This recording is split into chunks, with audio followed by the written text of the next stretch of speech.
Hi everyone, Sherwood Small Pets here. So I'm here with Tigger. As I said, this next video kind of directly involves her, so it seemed like the easiest or the smartest thing to do was to film with her.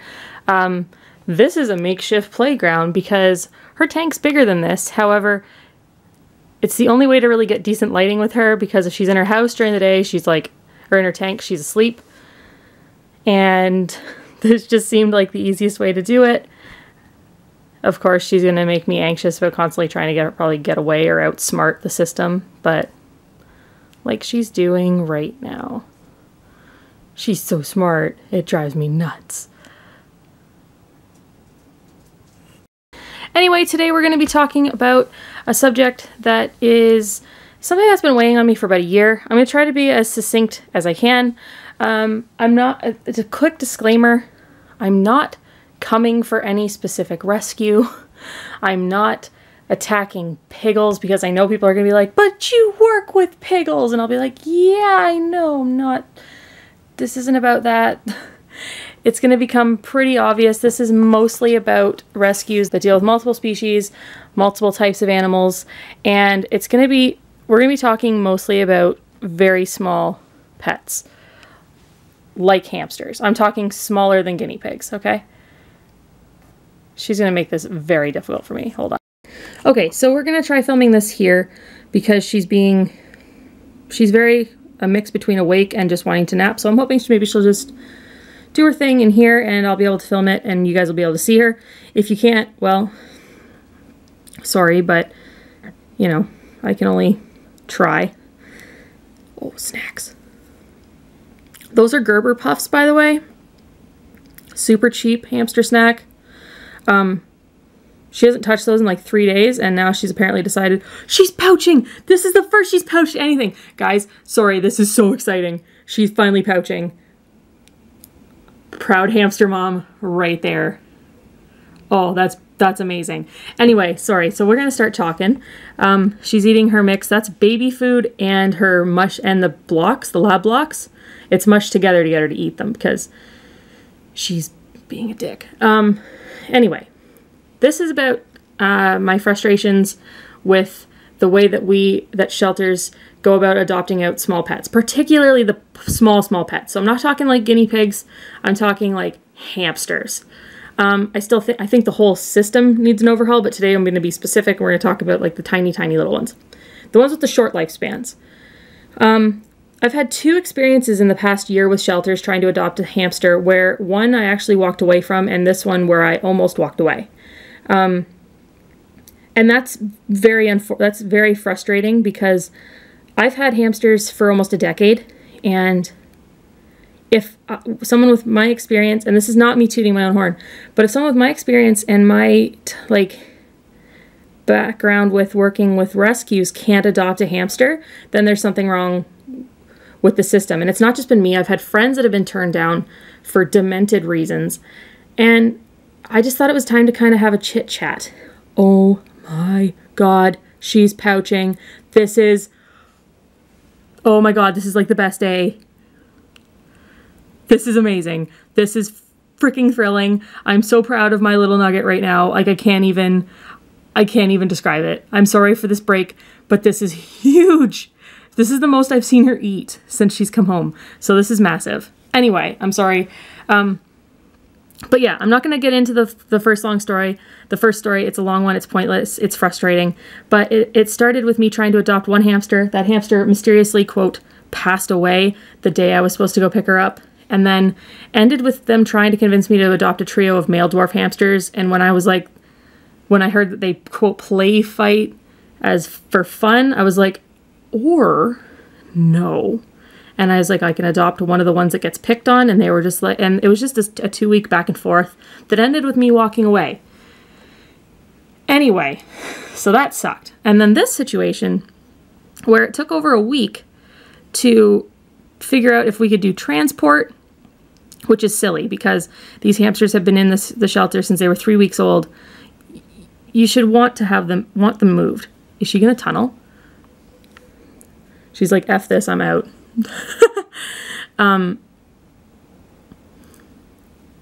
You want, like, the goal with small pets like hamsters should be to move them. okay? It should be to get them moved quickly, because today is the day she learns how to hamster, apparently. She hasn't done this once. Oh my God, that's precious. The goal of small pets should be to move hamsters and other things like gerbils, because one, they have to be housed separately, not gerbils, but hamsters have to be housed separately because they're solitary. So that takes up a lot of space per animal. And then they don't have super long lifespans, so you don't want them living their days in a freaking shelter or in, you know, somewhere where they're not getting attention, somewhere where they're not being tamed properly, because no offense, but what first-time hamster owner is going to want to come to a shelter and get a feral hamster that hasn't been properly fed, there's no chance it had a wheel that big, and is older, where there's no health guarantee? Who in their right mind wants that when hamsters are usually a pet that people get with their children? That's not an ideal situation at all. So all these things to me say the goal should be to move the hamsters, to move small pets like hamsters as quickly as humanly possible. Get them into new houses quickly. Now, this is not what happens. What happens is a lot of shelters that deal with multiple species have the same application form and the same process that they do for dogs. It took me over an hour to fill out her application, where I had to answer questions like along the lines of which of my pets was neutered. Did I agree to take her for regular vet checks? Which, no, she's a hamster. That's unnecessary stress. I had to agree to feed her food that isn't good because they have one expert vet on hand, which I'd like to have a conversation with this guy, because, I'm sorry, but telling people that, sure, the bigger cage, the better, but at least a 20-gallon. A 20-gallon fish tank is not nearly large enough, even for a minimum, for a dwarf hamster. Okay? It took a week for me from saying I want this hamster for me to get that hamster. So what I would like to see is more of focusing on actual moving of these small pets.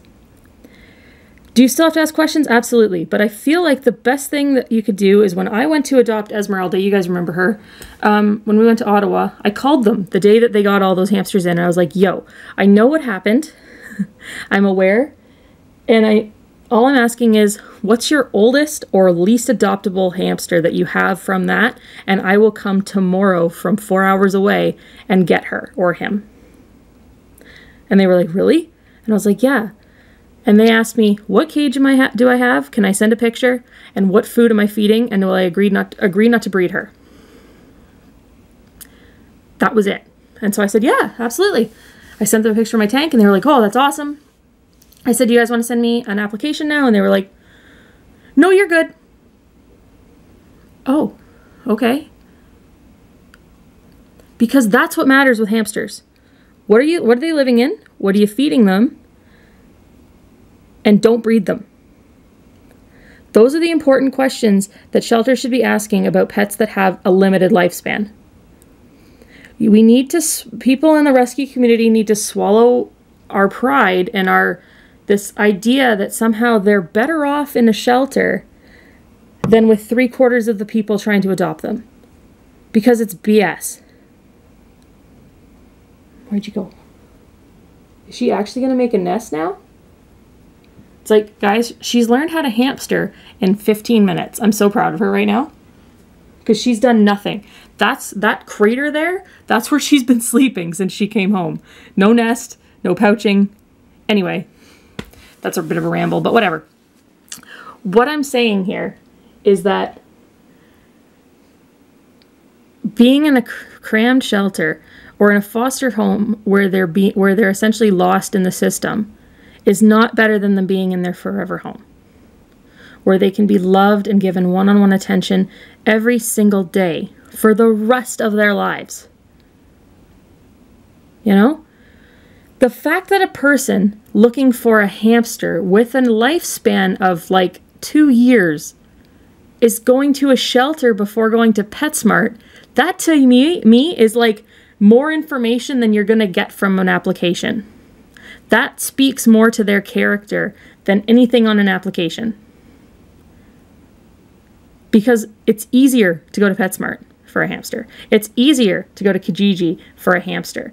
And these people aren't doing that. So if they're coming to you, to a rescue or to a shelter for a hamster, you'd better pray that they leave with one. Okay? These animals need forever homes. Look what my little mole is doing over here. You can't see because of the glare, and that's unfortunate, but it reminds me of Gopher from Winnie the Pooh. I'll just use my hand as like a shadow. But they need and deserve forever homes. And using the same application and the same process and the same arduous stuff that dogs and cats get is not going to work with these little guys. The amount of people that I talk to that are like, we tried to adopt from blank Humane Society or blank shelter or blank rescue, and we got frustrated and gave up. It's too many to count. It's too many. These little guys have so much personality and so much to offer a household and they get forgotten so quickly. We need to do better by them. We need to make it easier. We need to make it easier to adopt them. I'm just going to say it. Yeah, they need to have more, they need more of a chance than what we are giving them. We're not giving them the appropriate chance. Too many of them live and die in these shelters, and it's because of the shelters. It's not because of people. And I know I'm going to get people being like, that's not every situation. Sometimes some hamsters just get overlooked. Blah, blah, blah. Okay, I'm just saying they're getting ignored and forgotten way too often. And it's not okay.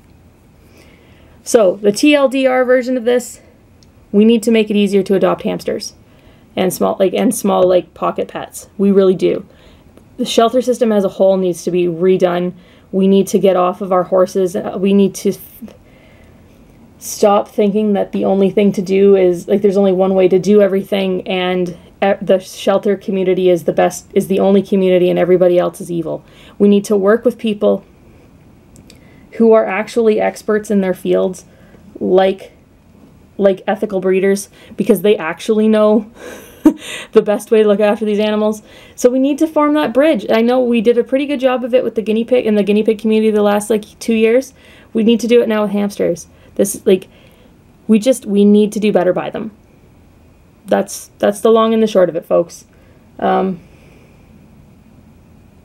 Anyway, that's where I'm going to leave this. I don't want it to be too rambly. I hope it's not. I'm so glad you guys got to see her learn how to do some hamster-like things on camera. I almost started crying. I'm so proud of her right now. I can't even describe. Anyway, I hope this video wasn't too much of a train wreck. Filming hamsters is tricky sometimes. We'll see you guys real soon. Be good to one another.